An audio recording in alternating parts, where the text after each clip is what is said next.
The wind screamed like a wounded animal through the trees, dragging long ribbons of snow across the narrow mountain road. Daniel pulled the key from the ignition, the engine's hum dying into silence that felt almost unnatural. He stepped out of the vehicle, boots sinking into untouched snow. The cold wrapped around him instantly, sharp, biting, and endless. In front of him stood the cabin, weathered, half covered in white, and alone at the edge of the forest like something abandoned for a reason. He slammed the car door and stood for a moment, listening. Nothing.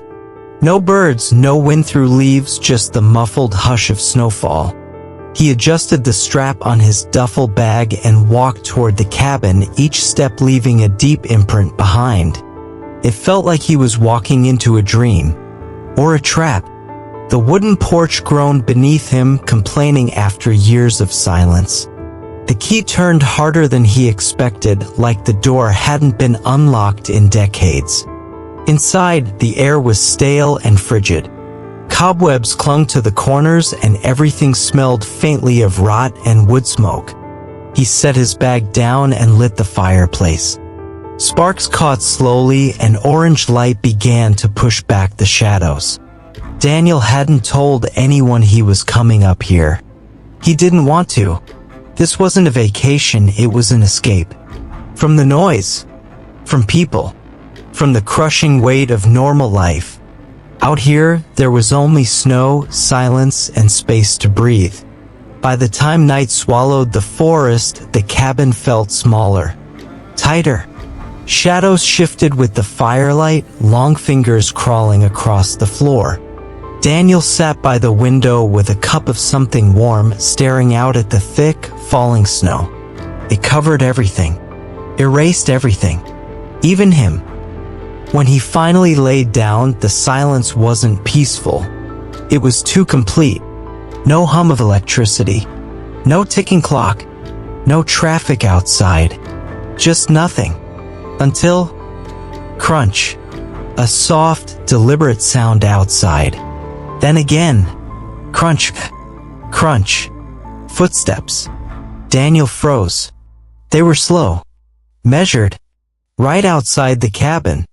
1, 2, 3. Then stillness. He lay in bed, eyes wide open, every muscle in his body locked in place. He strained to listen, heart hammering in his chest. But the footsteps had stopped. And no knock followed. Just silence. When morning came, he hesitated before opening the door. Outside, the snow sparkled under pale sunlight. And there, clearly pressed into the fresh snow, was a trail of footprints leading away from the cabin and back again. His own. But beside them, almost touching, was a second trail. Identical in size. Perfectly parallel. Leading in the same direction, then returning. Daniel stared at them, unblinking. He had walked out there alone. But he hadn't come back that way. Daniel stood motionless on the porch, staring at the snow like it was lying to him. His breath fogged the cold air, but he didn't move. Two sets of footprints, identical in depth, in length, in stride. One pair was his. He remembered stepping through that thick layer of snow yesterday evening, walking toward the treeline for air. But the second wasn't there when he left, and he hadn't seen anyone in miles. He crouched to examine the tracks more closely. Whoever had walked beside him, they matched him perfectly. Every step lined up like a mirror, just slightly to the left. It didn't feel like someone following. Felt like someone walking with him, step for step. Daniel looked out toward the forest, scanning the tall pines now buried in thick white silence. Nothing moved. No animals. No branches swaying. Just that horrible hush. He followed the trail with his eyes back toward the trees and stopped. The trail didn't start near the treeline. It just appeared midway. as if the second person had formed out of nowhere halfway through. He backed up slowly, hands cold despite the gloves. His heartbeat pounded in his ears, louder than the quiet outside. He stepped back into the cabin and locked the door, bolting it tight. Then he dragged a chair across the room and wedged it beneath the doorknob. It was probably nothing. A trick of the snow. A hunter? A lost hiker? He tried to convince himself, but no part of him believed it.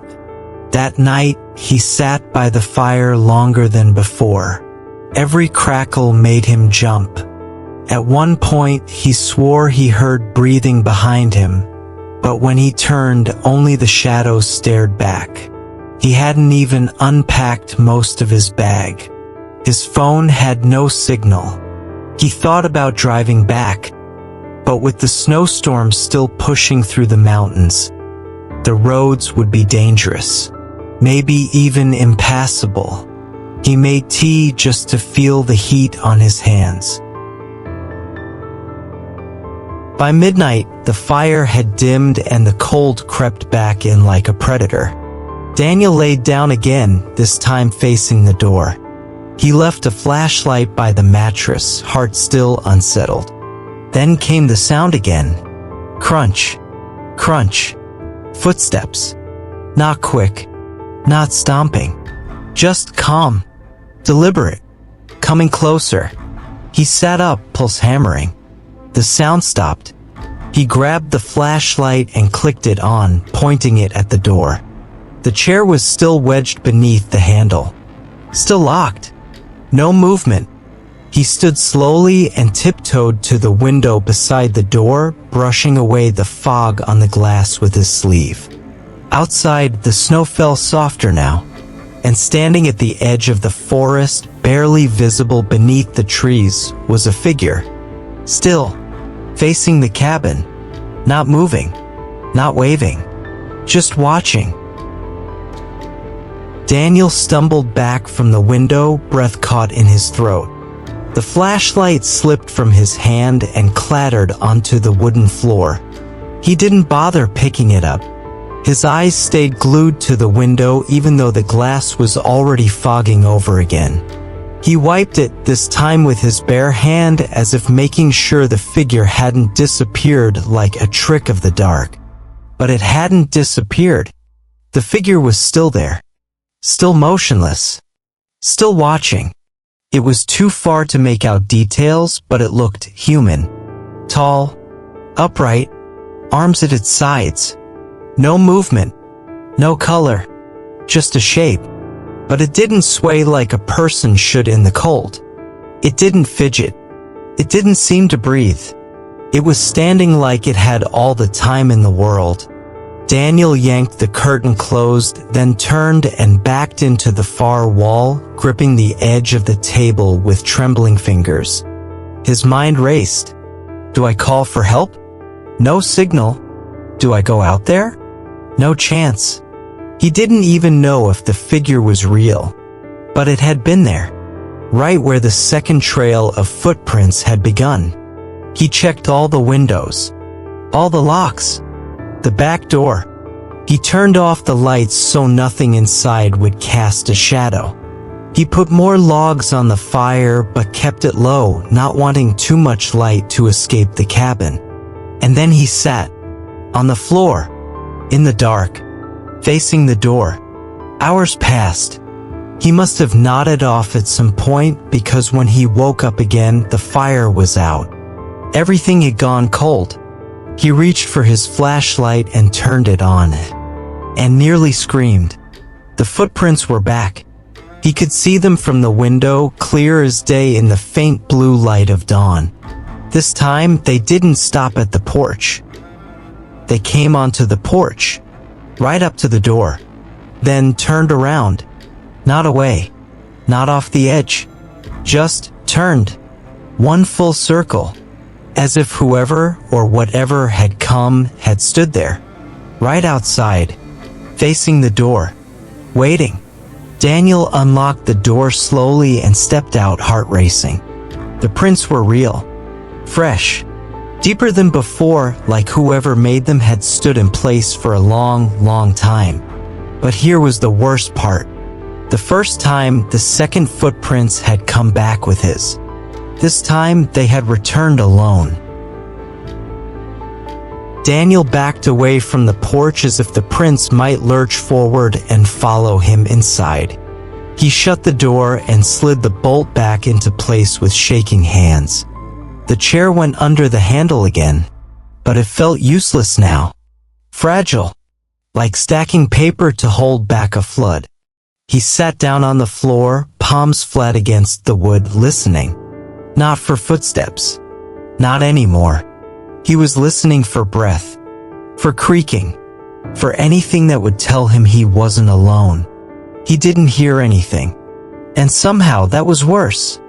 All morning he tried to rationalize. Maybe a ranger. A lost hiker. Someone playing a joke, though who the hell would hike miles into the mountains for that? But nothing explained how the prince had matched his stride that first day. Nothing explained the figure standing at the trees without moving for hours. And nothing explained how the footprints had come back without anyone there to make them. He tried not to look out the windows, but the silence forced him to. Again and again he peeked through the curtain at the snow. There was no one there, but the footprints remained, impossibly clear, untouched by drifting snow, frozen in place, like they wanted to be remembered. By sunset, Daniel had packed his things. He didn't care about the storm anymore. If the roads were blocked, he'd hike. He didn't want answers. He wanted distance. He grabbed his keys, zipped up his jacket, and opened the door. And stopped. There was a fresh trail of prints in the snow. Coming up to the door again. Only this time, there were more. 2 sets. Side by side. As if 2 people had come to visit now. They stopped at the same place on the porch. Turned. One turned left. The other turned right. One set of prints led to the left side of the cabin. The other. Around the back. Daniel slammed the door and locked it again, heartbeat pounding like a drum in his ears. He didn't look out the side windows. He didn't want to know. He just ran to the fireplace and shoved more wood in with trembling hands. Sparks jumped. Smoke billowed. Light flickered across the walls. Then he heard it. A tap. Soft. Barely audible. From the back window. He turned his head. Another tap. He stood. The tap came again. This time from the other side. Then silence. Then something moved behind him. And when he spun around, the front door handle was twitching. Not turning. Just moving slightly. Up. Down. Like someone was standing on the other side. Testing it. Gently. Patiently. Daniel didn't breathe. He stood frozen. Eyes locked on the handle as it gently twitched in place. Moving like fingers were resting on the other side. Light enough to tease, firm enough to know he was watching. Then it stopped. Not slowly, not softly, just stopped. Daniel backed away, the firelight flickering across his wide eyes. The silence that followed wasn't quiet. It was loaded, pressing in from every side like the cabin was holding its breath. He waited. 30 seconds. A minute. Nothing. Then, tap, tap, tap, from the side window. He flinched, turned. Another tap, tap behind him. Then again. Another. Rapid, soft. From all sides. As if the cabin were being circled. He turned slowly, the fire casting warped shadows across the walls. He didn't move toward any window. He knew if he looked, he'd see a face. Or worse, he wouldn't. Instead, he did the only thing that made sense anymore. He picked up his bag, grabbed the car keys, and ran for the back door. He ripped it open and darted into the snow, boots slamming against the frozen ground. No plan, no direction, just away. But the second he passed the treeline, the wind changed, and with it a sound. Not footsteps. Breathing. Slow. Heavy. Ragged.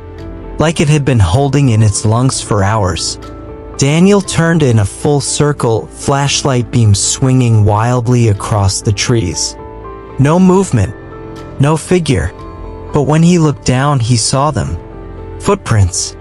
New ones. Right next to his. They hadn't been there seconds ago. He would have seen. They were fresh. Snow still puffed up at the edges, undisturbed. As if they had been made the moment he looked away. And they were following him. Leading in the same direction. Step for step. Again. He ran. He didn't know for how long, 5 minutes, 10? The trees blurred together, snow flying into his face. Branches whipped at his arms. His lungs burned. His legs felt like ice. But he didn't stop. Until he did. Until he saw it. Right in front of him. The cabin. His cabin. He blinked. Looked around. He had run in a full circle. He hadn't turned. He hadn't backtracked. And yet, he was exactly where he started. But it wasn't the same. Something had changed. Because now, in front of the cabin, in the middle of the snow, was a trail of footprints, leading straight to the front door. Just one set this time. But they weren't his. They were waiting. Daniel stood at the edge of the trees, chest heaving, snow caked to his jacket, hair damp with sweat and frost. His breath hung in the air like smoke, rising and twisting in the dead calm around him. The trail of footprints that led to the cabin looked impossibly clean. No drag, no disturbance, just placed, like something had walked there lightly, or hovered, barely touching the snow. He didn't move, didn't blink. The cabin was exactly as he'd left it. Dark, silent, still, but somehow different, as if it had been watching him this whole time. The windows looked like eyes now, and the door was slightly ajar. He hadn't left it open. He knew that. Daniel stepped back. He considered bolting into the woods, leaving the car, leaving everything, just running until his legs gave out. But a sound stopped him. A voice, faint, muffled, from inside the cabin, said his name. Daniel, soft, as if whispered through layers of blankets or snow. He didn't answer, didn't dare. He moved around the edge of the trees, low and quiet, approaching the cabin from the side. He got close enough to see that the front door wasn't just open. It had been pushed, gently, just enough to show darkness behind it, just enough to invite. He circled to the back, praying the rear door was still locked. It was. He unlocked it with shaking fingers and stepped inside, ducking low, the flashlight trembling in his grip. The fire was out. The cabin smelled of ash and cold wood, but the air, it felt warmer. Not in a good way. Not like heat. Like breath. He moved quietly, every board underfoot creaking like it wanted to give him away. The living room was empty. The chair still wedged under the front door handle exactly as he had left it. Except the door was open. Daniel's skin went cold. His stomach dropped. How? The chair was still wedged tightly beneath the handle, holding it shut. But the door was open around it, not swung out but cracked inward, like someone had come in. Without turning the handle, he backed away slowly, and something on the floor caught his eye. Snow. Melted. Damp footprints. Inside. They led from the door into the hall toward the bedroom. Daniel wanted to run. He wanted to scream, but all he could do was follow the trail. Each step Daniel took down the hallway felt like walking deeper into the throat of something alive. The walls seemed closer, the air heavier, the wood under his feet softer, as if it had absorbed something it shouldn't have. The flashlight beam bounced off the walls in jittery bursts. Shadows fled only to regroup behind him. The melted footprints glistened on the wooden floor, trailing from the front room, down the hallway, and stopping just before the bedroom door. Daniel stared at that door. It was closed, but not tightly. Just cracked open an inch, wide enough to tempt the eye, wide enough for something to look out from the darkness within. He didn't move closer. Not yet. He wanted to hear something breathing, shifting, anything, but the cabin held its silence like a secret. The snow outside had stopped falling, but it didn't matter. The storm had moved indoors. Daniel pressed one finger to the door and pushed. It creaked open slowly. Too slowly. The bedroom was dark. His flashlight swung left to right, slicing the room into slivers. Bed untouched. Window frosted over. Corner chair empty.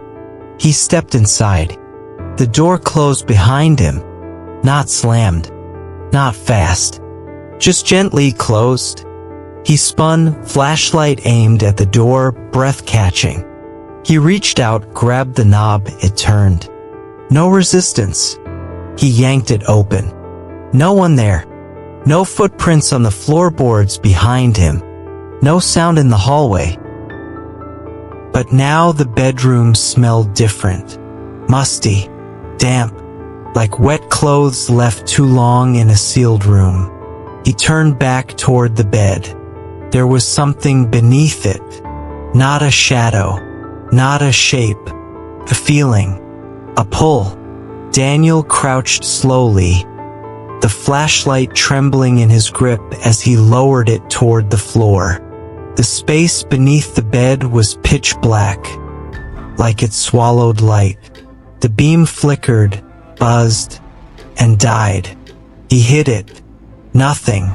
He reached into his pocket for his phone, turned on the flashlight, and a face stared back at him. Pale, wide-eyed, mouth slightly open. Right there, inches away. Daniel screamed and scrambled back, kicking over the nightstand as he slammed into the far wall. The phone clattered to the floor. The light spun, illuminating nothing now. The bed skirt fluttered. Something crawled out.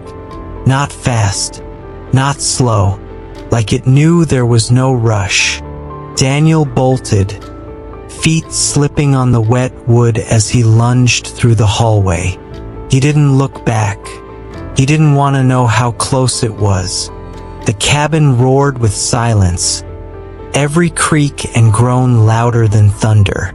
He flung open the back door and hurled himself into the snow. He ran. This time he didn't stop. Not when branches whipped his face.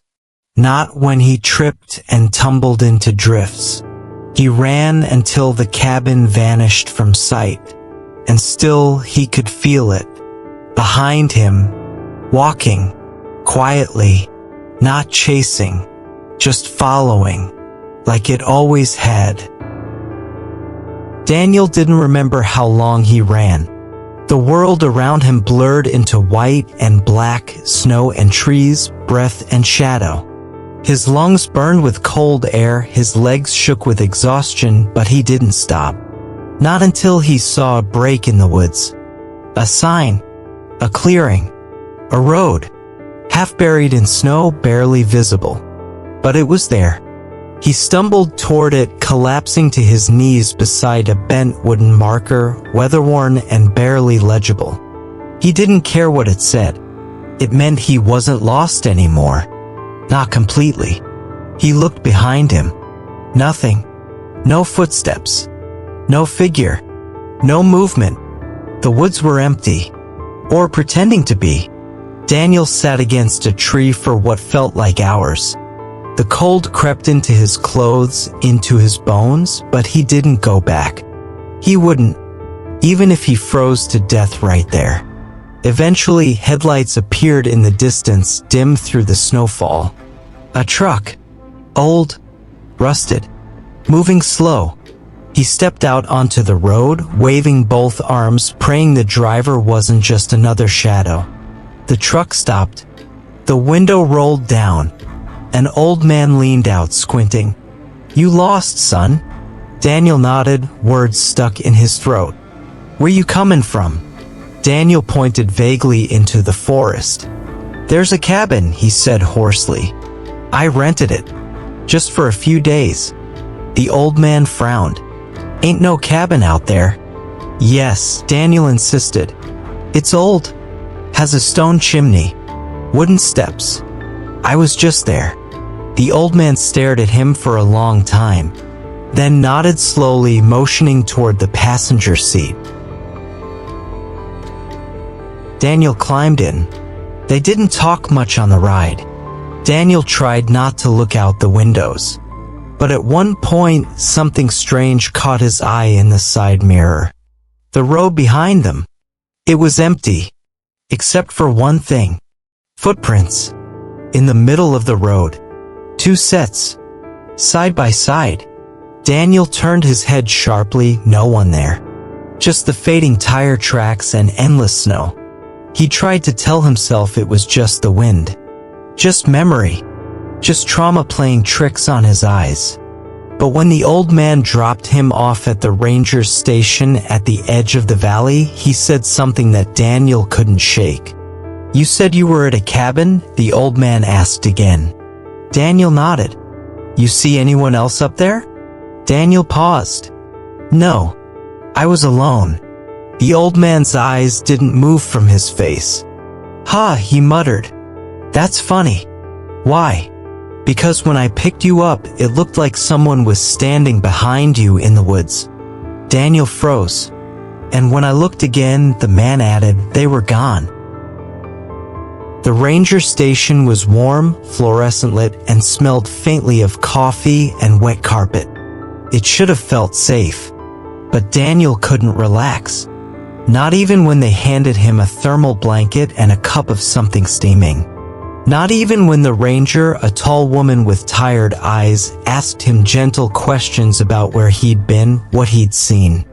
He gave short answers. He didn't mention the footprints. Or the door handle that twitched. Or the face under the bed. But he did ask one thing. "Is there a cabin up there?" The ranger hesitated. "Used to be. But it burned down years ago. Some hikers found it after the snow melted. Only the stone chimney was left standing."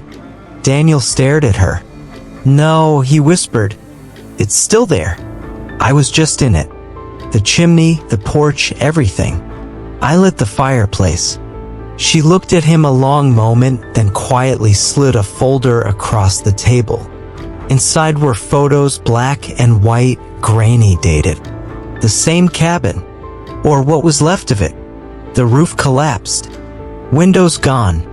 Snow blown through broken walls. A pile of ashes and scorched wood where the hearth had been. "This is the only structure we've recorded in that sector," she said. "And no one's rented land or property there in decades." Daniel felt the blood drain from his face. "But I stayed there. I slept there." The ranger said nothing. She didn't need to. Later that night, the station gave him a spare cot in the back room. It was quiet. Almost too quiet. Daniel laid down fully clothed, jacket zipped to his neck, flashlight in his grip beneath the blanket. He didn't sleep. Not really. But at some point in the early morning, his eyes must have shut. And when they opened again, he wasn't alone. There was something sitting at the end of the cot. Still. Heavy. Not breathing. He couldn't see it clearly in the dark, but its outline was unmistakable. A figure. Long legs. Head tilted slightly. Watching him. He didn't move. He didn't blink. Then, the fluorescent light overhead flickered once. And it was gone. Daniel shot upright, heart hammering so hard it hurt.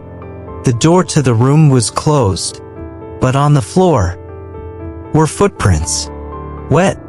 Leading from the door to the foot of his bed. And then, nothing. No prints walking away. Just ending there. Like it had come in, but hadn't left. Daniel didn't scream. He couldn't. His voice was locked somewhere inside his chest, buried under the weight of what he knew he saw. The footprints. The presence.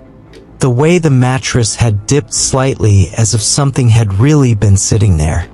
He grabbed his flashlight and swept it across the room. Nothing. No figure. No shadow. But the air felt wrong, heavy, damp, used, like someone had just left, or like they were still in the room, just no longer bothering to be seen. Daniel didn't wait. He threw on his boots, shoved open the door, and walked straight into the main station, where a young ranger was brewing coffee. "You okay?" she asked, startled. "No," Daniel whispered. "I need to leave. Now." By afternoon, he was on a bus heading back to the city, an old greyhound rolling slow through frozen countryside. The farther he got from the forest, the less real it all felt. The cabin, the face, the voice that said his name, it all started to smear together in his memory like a half-remembered nightmare. He tried to sleep, but he couldn't. The bus was warm and filled with quiet passengers.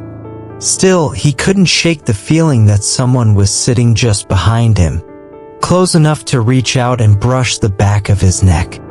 At one point, as the bus curved around a bend, Daniel glanced out the window and froze. There, standing in a field beside the road, buried up to its knees in snow, was a tall figure. Still, facing the highway, facing the bus. It didn't move. But Daniel could swear it knew. He gripped the armrest until his knuckles turned white. Back in the city, Daniel checked into a cheap motel instead of going home. He couldn't face his apartment yet. The silence there would be too familiar. Too dangerous. He turned on the TV just for background noise, turned every light on in the room, even left the bathroom door open. But sometime after midnight, the screen flickered. Just once. Then again. Then it went black, just for a second. When the picture returned, it was different. Distorted.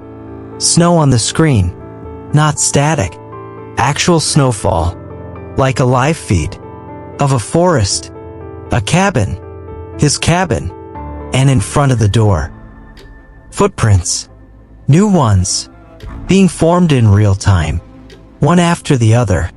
Without anyone there to make them.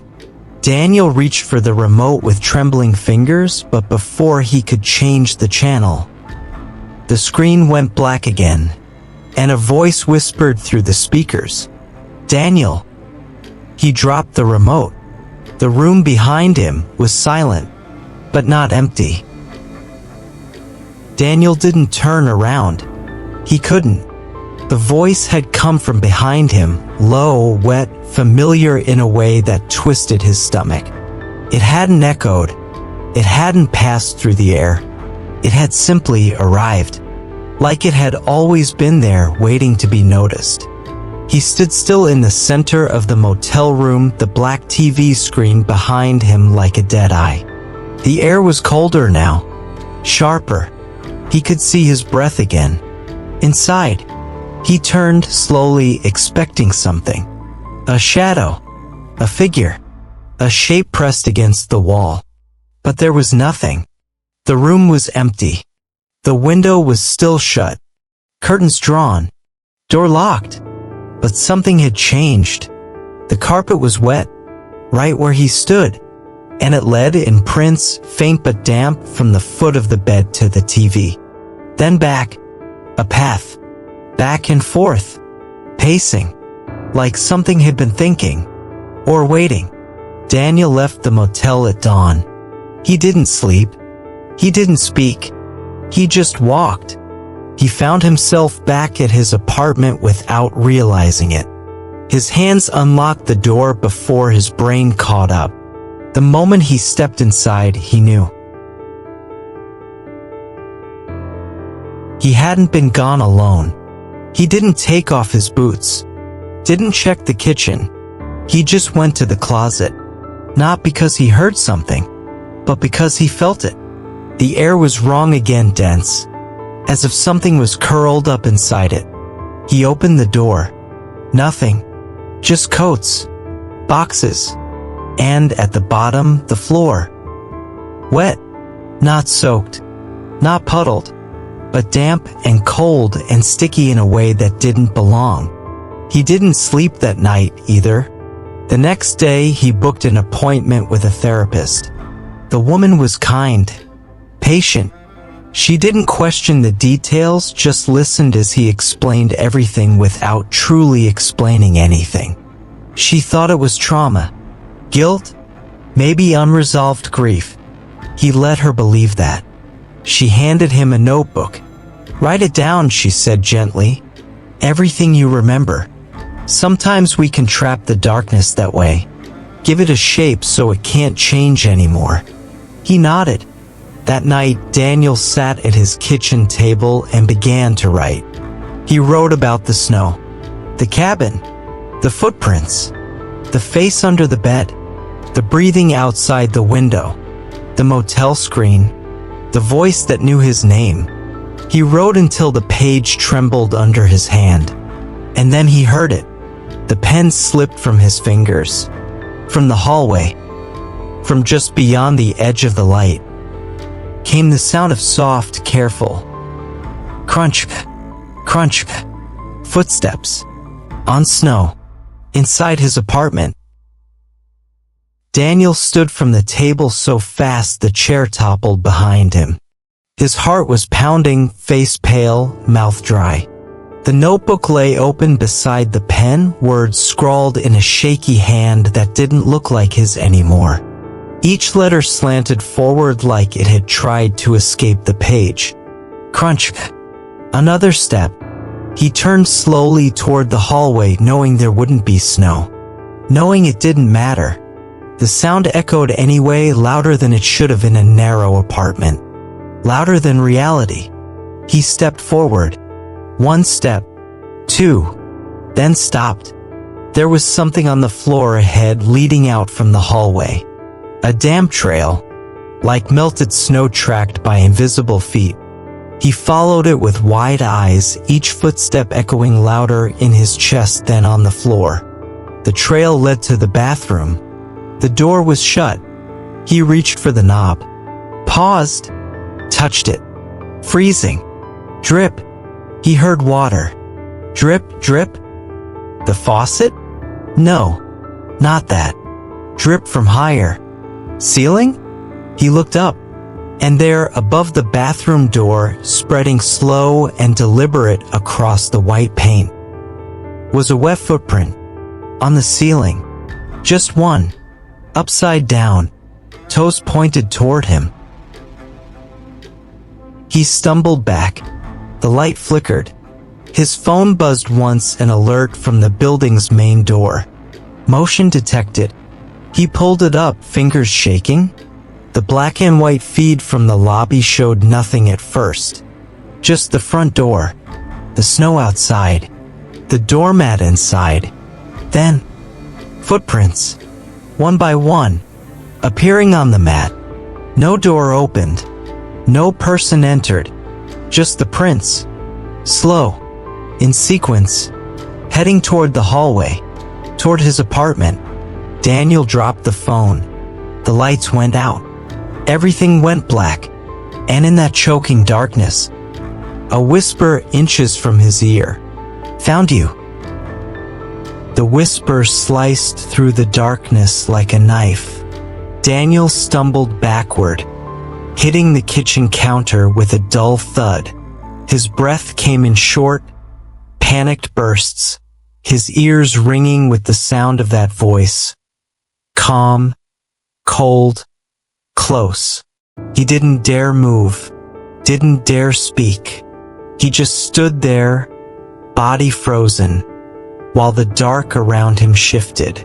Not with sound, but with presence. Something was in the room, not hiding, not sneaking, standing. With him. He fumbled blindly for the flashlight drawer, pulled it open. Nothing. His hand brushed metal. He grabbed it, clicked it on. The beam sliced through the dark. Empty, but only at first. The hallway behind him, wet footprints.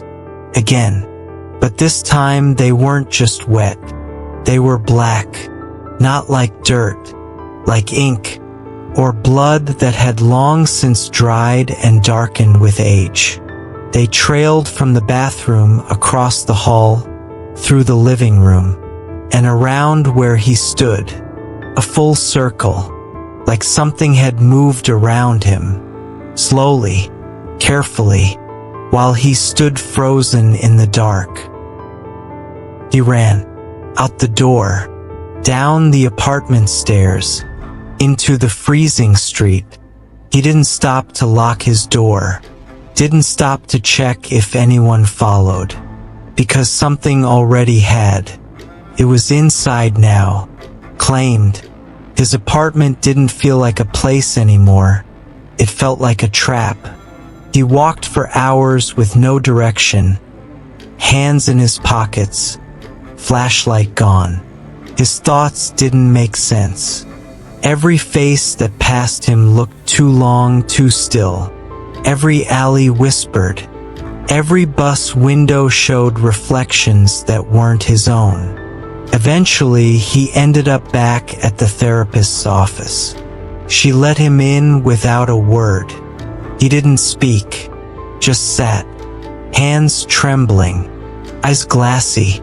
She slid the notebook back to him. "You wrote more?" she asked softly. He nodded. She flipped through the pages, page after page. Drawings, symbols, footprints, over and over. Circles, spirals, scribbles, lines of words that twisted mid-sentence into his name. Just his name. Again and again. Her face paled. She closed the notebook slowly. "Daniel," she said carefully, "do you feel like it followed you?" He didn't answer. He didn't have to. The lights in the room flickered once, then dimmed, and in the far corner of the office, where no one had walked since she'd opened that door, appeared the faint, glistening imprint of a single, blackened footprint. The therapist froze.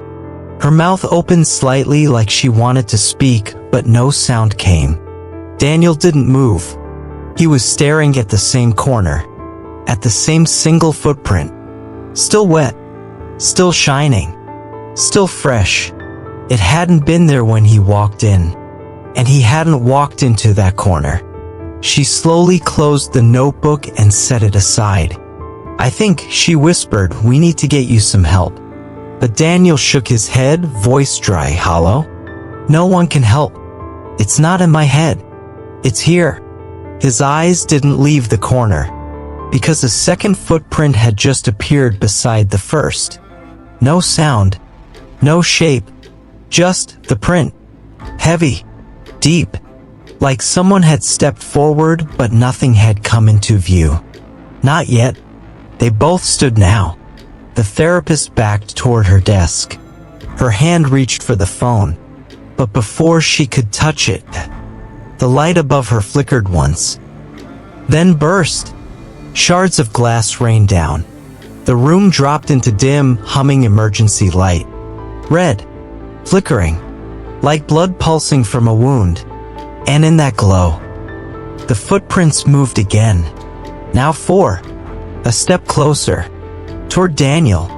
He backed into the wall, heart racing, throat tight. Not in fear, but in knowing. Because somewhere deep down he recognized the rhythm. The way it walked. Step by step. His step. Mirrored. Replayed.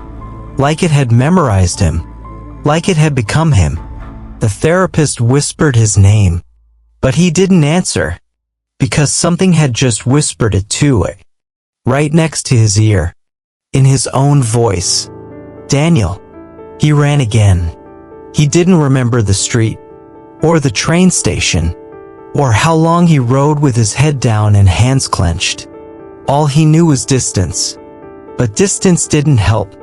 Because when he finally stopped, in a motel 2 towns away, new name on the registry, lights on, TV loud. The window started to fog from the inside. Like someone had breathed slowly, deeply, standing right behind him. And in the frost on the glass, a message. Not written by finger, but shaped by absence. As if the frost had refused to form in one shape. A footprint. Single. Upright. Facing inward. Daniel didn't sleep. He couldn't. He sat on the edge of the motel bed, eyes locked on the window where the single footprint had bloomed in the frost like a ghost refusing to leave. It had faded now, melted into mist. But the feeling remained. Not fear.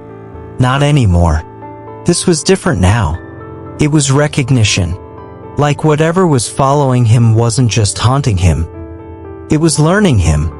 Becoming him. He stayed in that town for 3 days.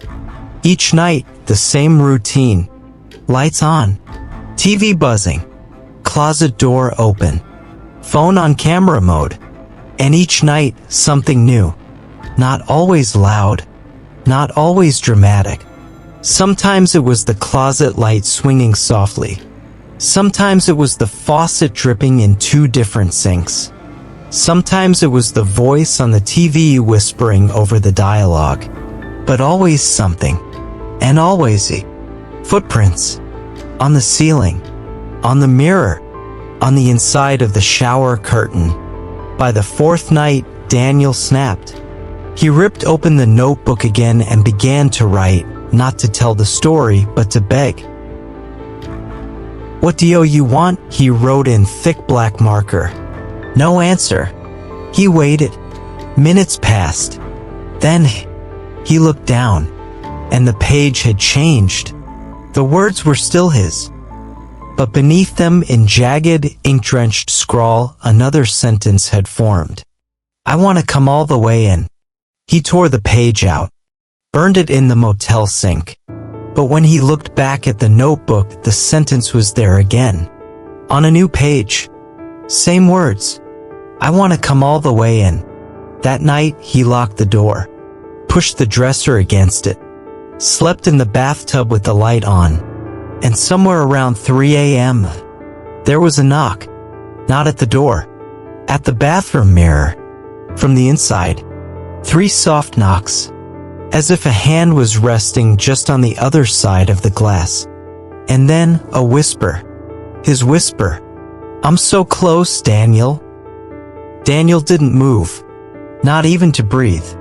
His back was pressed against the cold tile of the bathtub, hand clutched over his mouth. The mirror across from him, fogged, humming faintly with moisture, sat still for a moment. Then, the knocking came again. Tap, tap, tap. 3 gentle knocks, like a friend outside a door that had always been theirs. Then a pause. A smudge began to form in the condensation. Not a word. A shape. Another footprint. Pressed from the inside. Upside down again, like something was standing on the wrong side of everything. Like it had flipped the rules. Bent them. Bent reality. Daniel stood, trembling. He grabbed a towel and hurled it over the mirror, wrapping the glass, smothering it. He didn't want to see what came next. Didn't want to know if his reflection would move differently. The next morning, he checked out before dawn. No goodbyes. No questions. Just gone. He traveled 3 towns over. New place. No mirrors. No windows without curtains. He even taped over the TV screen. But it didn't stop. That night, he woke to a sound. A soft rhythm. He listened. It wasn't footsteps this time. It was breathing. But not one voice. 2. One matched his. The other. Rougher. Hungrier. Like it had only just learned how. He got up. Turned on every light. Checked every drawer, every closet, every vent. Nothing. Until he stepped into the hallway and saw it. On the wall. Not floor. Wall. A trail of blackened footprints. Walking horizontally as if gravity no longer applied. Marching straight to his bedroom. He followed, heart in his throat. The prints ended at the inside of the closet door. He opened it slowly, expecting anything. But there was nothing. Just coats. And the inside of the door, where something had been writing.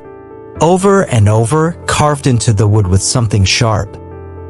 Let me in. Let me in. Let me in. And just once at the bottom, etched with a trembling, jagged hand. You already did. Daniel no longer knew how long it had been. Days? Weeks?